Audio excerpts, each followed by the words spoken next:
ঘড়ির দিকে তাকায় 1 ঘন্টার মধ্যে চলে আসবে। 1 ঘন্টা চলে গেল, 2 ঘন্টা চলে গেল, 3 ঘন্টার সময় মায়ের অন্তরে একটা বাড়ি মারছে। মা মোবাইলটা নিয়ে টেলিফোন করে, বাবার কাছে কেউ ধরে না। দীর্ঘ টাইম মোবাইল করার পরে হঠাৎ কে যেন রিসিভ করে বলে, কে তুমি? বলে মোবাইলওয়ালার মা। কারোর বাবা নাই, কাছে বাবার কাছে দাও। বাবা মোবাইলটা কানে লাগায় কয়, কে তুমি? বলে তুমি কে? বলে আমি মোবাইলওয়ালার বাবা। বাড়ি কই? বলে আমার বাড়ি গাজীপুরের থেকে ভিতরে এখানে। তাড়াতাড়ি চলে আসো গরিপুর বাজারে, সন্তানের লাশটা নিয়ে যাও। বাইক রাস্তার এক পার্শ্বে পড়ে আছে, লাশ আর এক পার্শ্বে, মাথা থেকে রক্তক্ষরণ হচ্ছে, তাড়াতাড়ি নিয়ে যাও। বানায় বললাম? ইদানিং কালে যত মরণের খবর, অধিকাংশ সুস্থ মানুষ আর যুবকের লাশ বেশি। আর বাইক তাড়াতাড়ি মরার এক বুদ্ধি। আর অ্যাক্সিডেন্ট হইলেও তো মারাত্মক কঠিন অ্যাক্সিডেন্ট, বাঁচার উপায় থাকে না। ওই মায়ের অন্তর দাউ দাউ করে আগুন জ্বলে। কই আমার সন্তান, তুমি বড় হয়ে গেছো, এটা মায়ের অন্তরে নাই। তোমার চেহারাটা দেখলে মায়ের কলিজা ঠান্ডা হয়। মা অন্তরে অন্তরে ধারণা, আমার ইবাদত করনেওয়ালা সন্তান অনেক দিন হইছে আমার ঘরে আসে না, ইবাদত করে পাহাড়ের চূড়ায়। আমার চেহারা না দেখলে মন ভালো লাগে না। কেমনে আসবে? টেলিফোন নাই, চিঠি নাই, লোকজন নাই। মা সিদ্ধান্ত নিতেছে, কষ্ট যদি হয় আমি আমার সন্তানের চেহারা দেখার জন্য আমি প্রয়োজনে পাহাড়ের নিচে গিয়ে দাঁড়াবো। মা চিন্তা ভাবনা করিয়া সিদ্ধান্ত নিয়া এই বুড়া বয়সে আম্মা জান সন্তানকে দেখার জন্য ঘর থেকে বের হয়ে গেল। এমন টাইমে বের হয়েছে, সূর্যটা উপরে উঠছে, রোদের তাপ বেড়ে গেছে। রহমতের নবী সাহাবায়ে কেরামদেরকে বয়ান করেন, ওই মা হেঁটে হেঁটে পাহাড়ের নিচে যাইয়া, সন্তান পাহাড়ের উপরে ইবাদতে নামাজে দাঁড়ানো, মা নিচে বইয়া কেমনে সন্তানের ডাক দিছেন।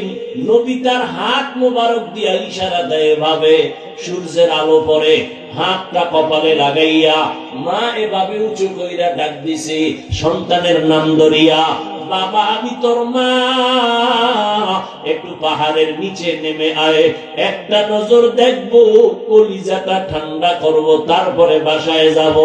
হাদিসে পাকে নবী বলেন, ওই মা এমন সময় সন্তানের ডাক দিছেন, সন্তান তখন নামাজে দাঁড়ানো। সন্তান চিন্তায় পড়ে গেল, মা যে আমারে ডাক দিল, এখন কি আমি মায়ের ডাকে সাড়া দিব নাকি আল্লাহর মোহাব্বতে নামাজে দাঁড়ায় থাকবো? চিন্তা ভাবনা করিয়া যুবক নামাজে দাঁড়াইল, মনে সিদ্ধান্ত নিল আল্লাহর মোহাব্বতের মজার ইবাদত ছাড়বো না, মায়ের ডাকেও সাড়া দিব না। মা একবার ডাকছে, 2 বার 3 বার ডাকিয়া সন্তান যখন সাড়া দেয় না, মা হালকা অন্তরে কষ্ট নিয়া এবার বাড়ির দিকে রওনা ফিরিয়া যায়। মনে দুঃখ, বাবা তোরে দেখার জন্য আসছি, আমি কষ্ট করে আসছি, তুই আমার ডাকে সাড়া দিলি না, কষ্ট নিয়ে ফিরে গেলাম, আর আসবো না। সন্তান ইবাদতে দাঁড়ানো, মা নিয়ত করছে আর আসবো না। বাড়ি যাওয়ার পরে আবার অন্তরে আগুন জ্বলে উঠছে, সন্তানের যদি একটু দেখতে না পারি আমার মায়ের কলিজা ঠান্ডা হবে না। একটা সন্তানের জন্য মা যে কত পাগল,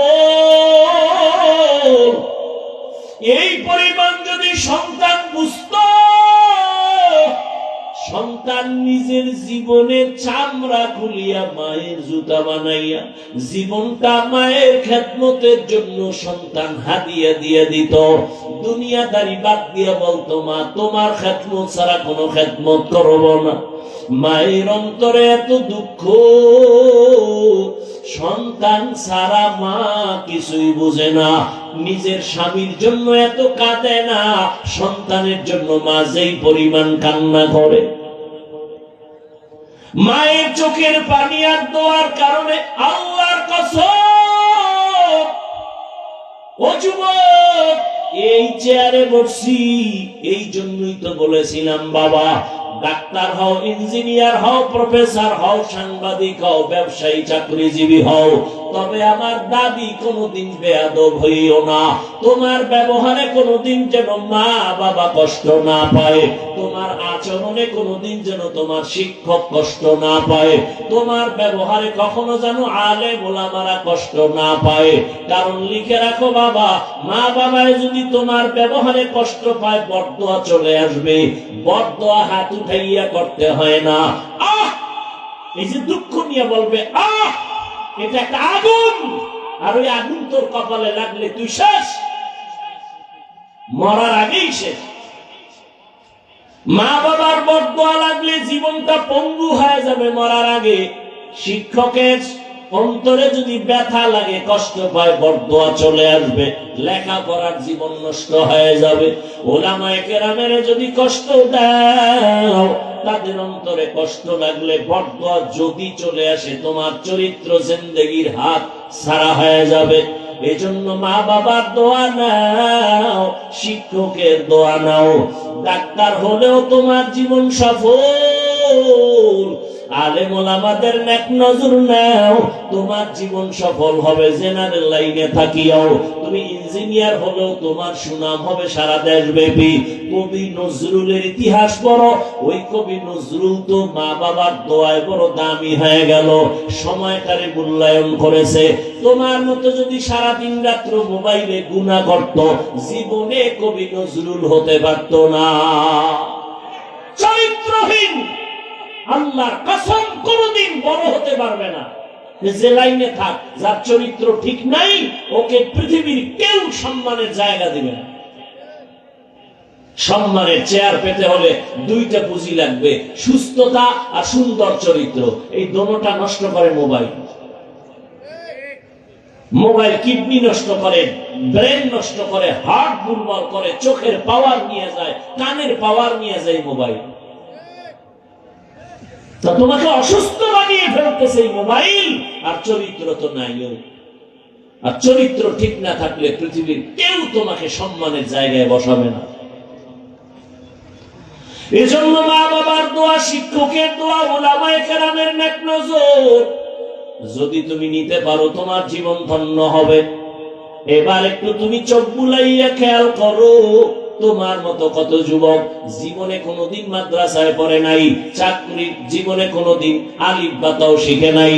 এমন যুবক জেনারেল লাইনে থাকিয়া তোমার মতো বান্দা স্কুলে পড়ে, কলেজে পড়ে, চাকরি করে, ব্যবসা করে, 5 বেলার নামাজ পড়ে নাই।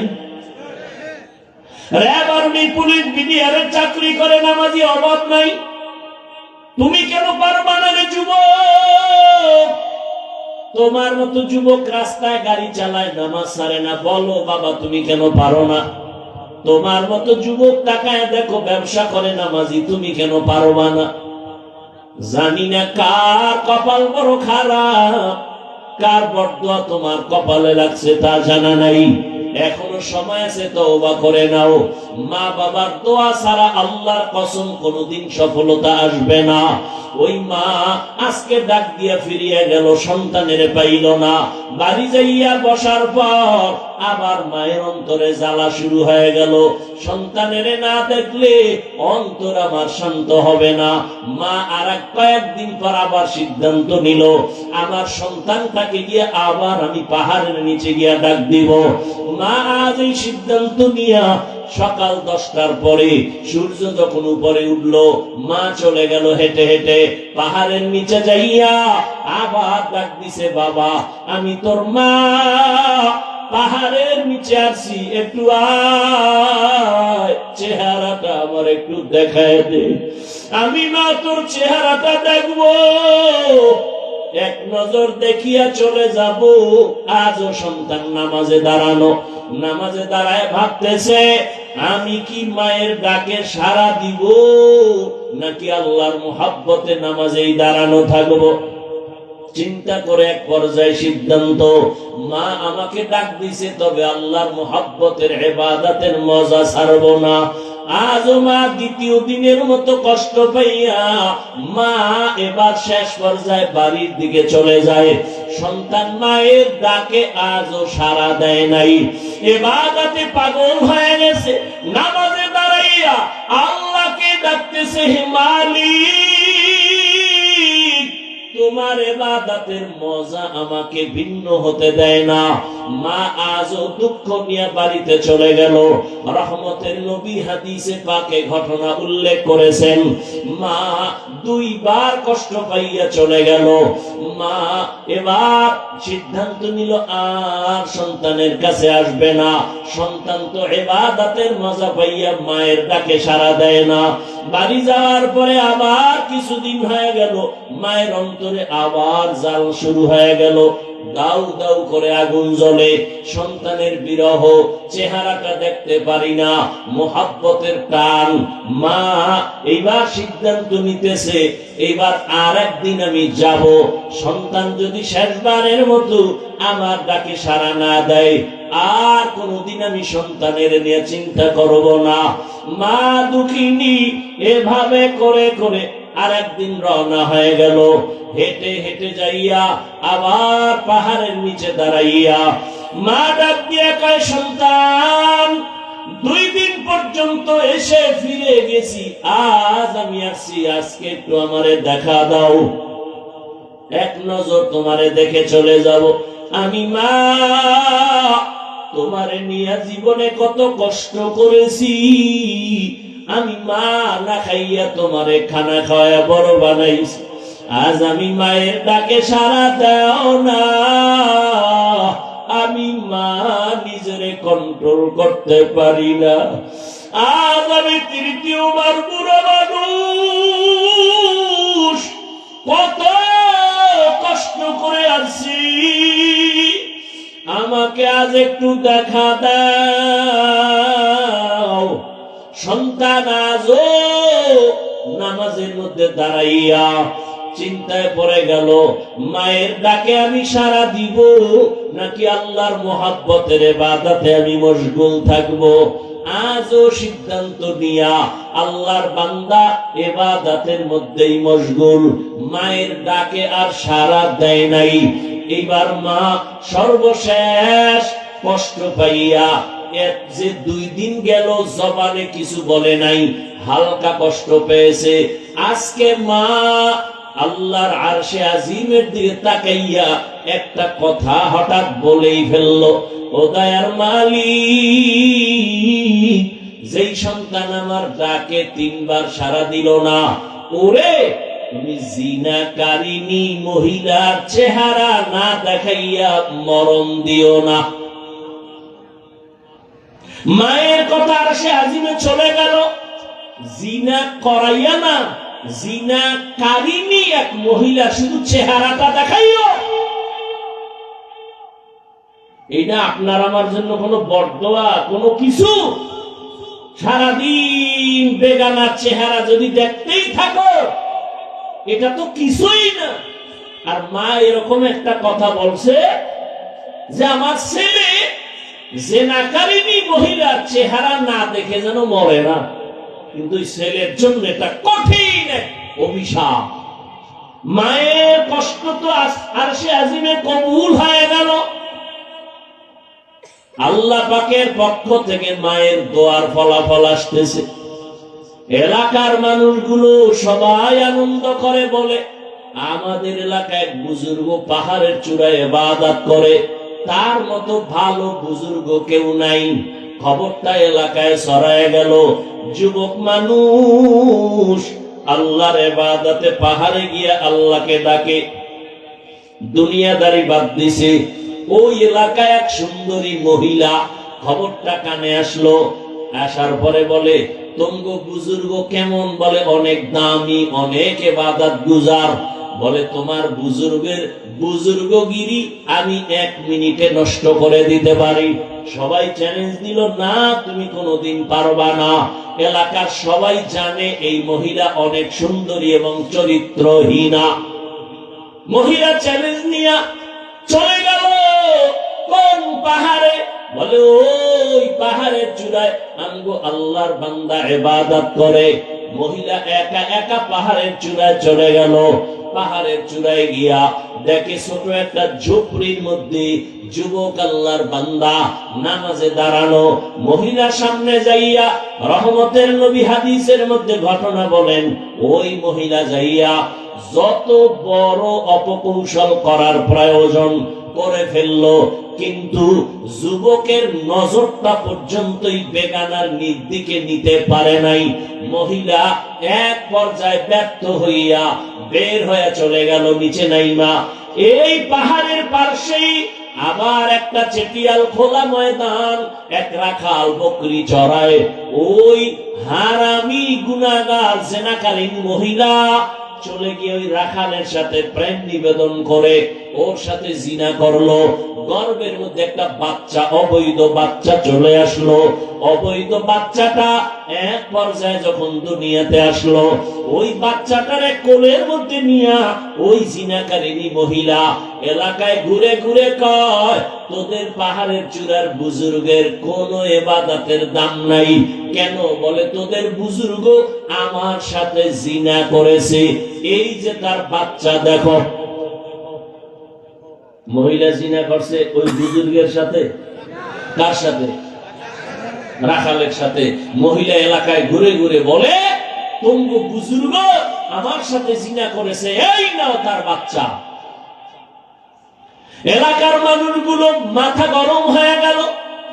আমাদের বুজুর্গরা এত সুনাম, এত মহাব্বত করি, সে এমন অন্যায় করবে মেনে নেওয়া যায় না।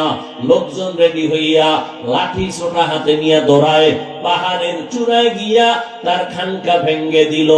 যখন একজনে তার শরীর টাচ করলো, দাঁড়ায় দাঁড়াও, আমার শরীর টাচ করছো কেন? বলে তোমার বুজুর্গগিরি মানি না। কেন? বলে তুমি বড় চরিত্রহীন। কেন? বলে আমাদের এলাকার সুন্দরী নারী, তার সাথে তুমি জিনা করেছো।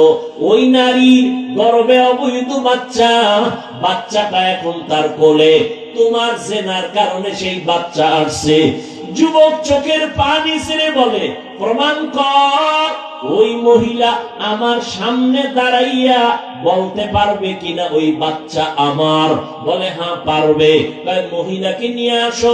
মহিলা যদি বলতে পারে ওই বাচ্চা আমার, যে বিচার হয় মেনে নিব। আর যদি বলতে না পারে, তোমরা আর অপবাদ দিবা না, আগে চুপ থাকো, মহিলাকে আনার ব্যবস্থা করো। লোকজন সবাই চলে গেল।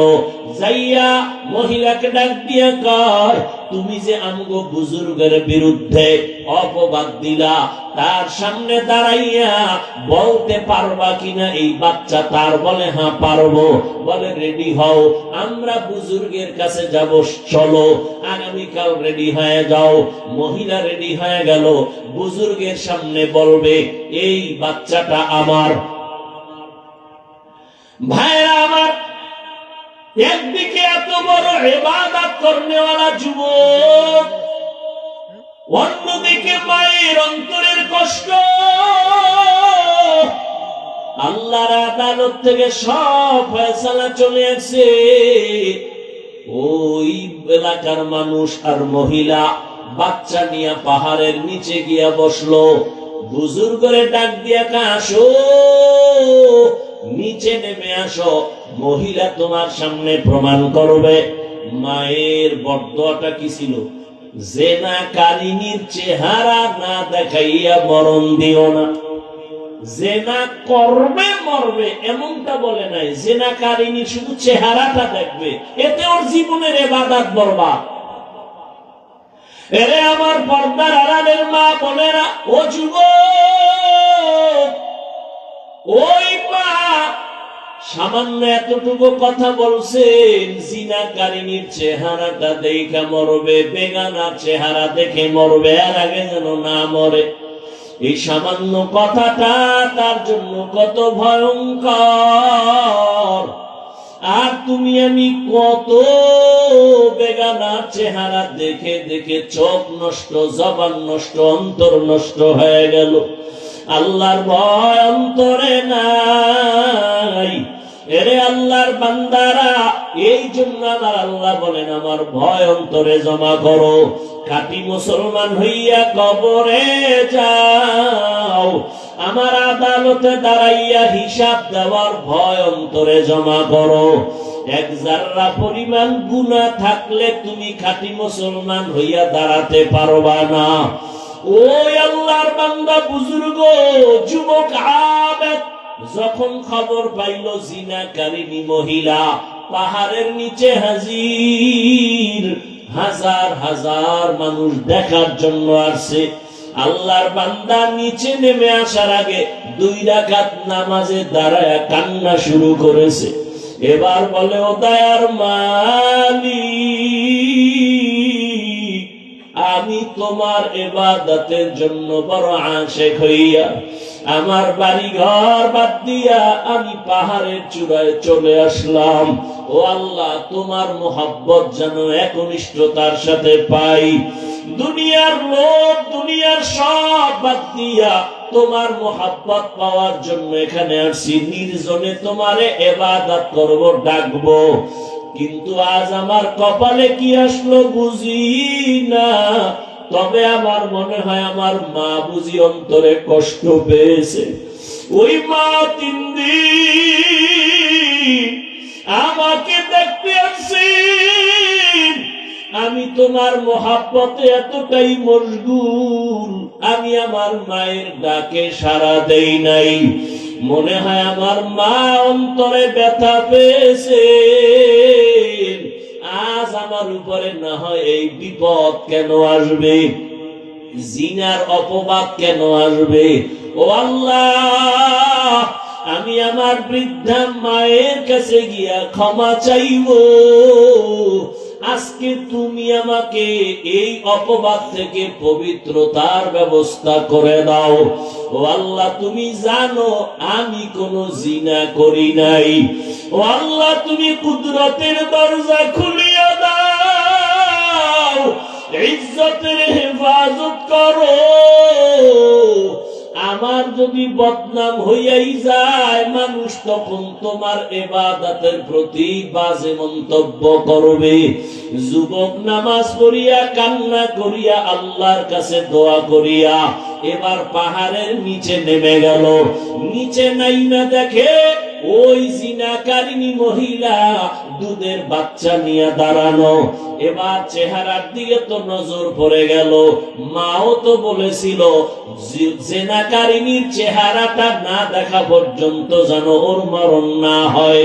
এখন বাধ্য হইয়া জিনাকারিনীর চেহারার দিকে তাকায় বলে, এই জিনাকারিনী, বল এই বাচ্চা কার? বলে বাচ্চা তোমার। বলে নাউযুবিল্লাহ, এই বাচ্চা তো আমার না। বলে অবশ্যই তোমার। এখন যুবক কান্না করে অন্তরে আমার মালিকের ডাকতেছে, আল্লাহ রাস্তা খুলে দাও। হঠাৎ তার অন্তরে একটা জবাব এসে গেল। যুবক ডাক দিয়ে কয়, এই জিনাকারিনী, বাচ্চাটা আমার হাতে দাও। বাচ্চাটা নিজের হাতে নিয়া এইবার অন্তরে আমার আল্লাহ জবাব বের করে দিলেন। বাচ্চাটারে যুবক হাতের মধ্যে নিয়া ওই দুধের বাচ্চাটাকে জিজ্ঞাসা করে, এই বাচ্চা, তুই তো এখন কোন তোর আমল নামা নাই, কোন গুনাহ নাই, সত্য কথাটা আমার আল্লাহর কুদরতে তুই বল, তোর বাবাকে। বাচ্চাটাকে যখন প্রশ্ন করা হলো, বল তোর বাবা কি, এই কথা বলা মাত্র ওই জিনাকারিনী মহিলার সামনে হাজারো মানুষ দাঁড়ানো। বাচ্চা, যে দুধের বাচ্চা, কথা বলতে পারে না, জবান খুলে গেল।